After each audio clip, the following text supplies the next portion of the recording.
Okay, today's life hack was actually encouraged by the local Honda dealership, and kind of not wanting to pay $140 plus tax to pay for a replacement key. I'll try to guide you through some basic steps and what you'll need to actually get this job accomplished yourself. You have your little Phillips screwdriver, you have your flathead, and you have your razor. Phillips mainly for just unscrewing the back, flathead in case your fingernails won't do on the actual key, prying the two plates apart, as well as the razor for actually carving out and or helping you in getting the RFID chip out. As you can see right here, the keys are very similar. I'll put a link below as to where to buy the actual replacement key.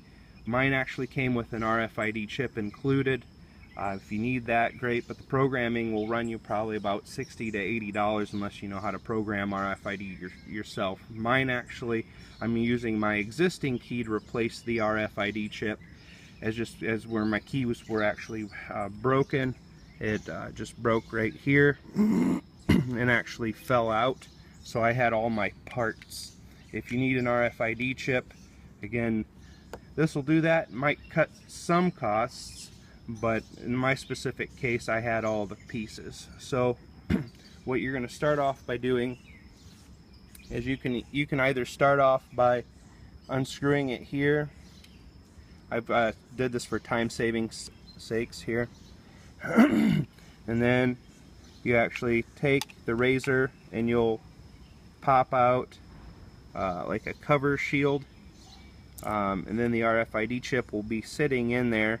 What I did to get the RFID chip is, again, you take the actual remote out. I went in and carved to the left, carved to the right, and then gently pulled it out from there.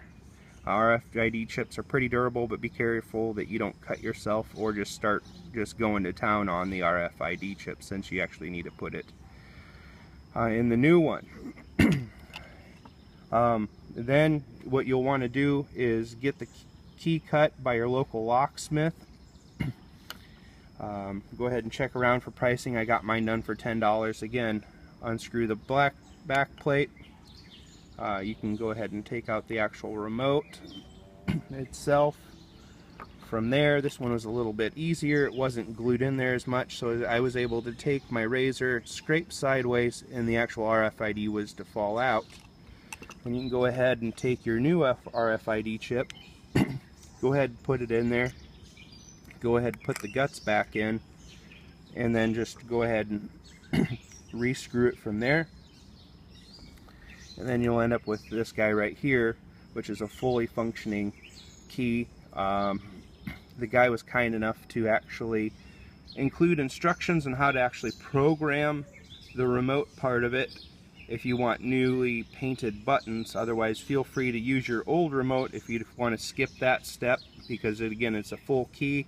If you need any pieces, I would urge you just to go ahead and shop on eBay for each individual pieces. But in my circumstance, I had the guts, I wanted newly nicely painted buttons, and now I have a fully functional key. Well, that's it for today's life hack on how to replace a Honda key. Again, if you have the RFID chip and all the parts.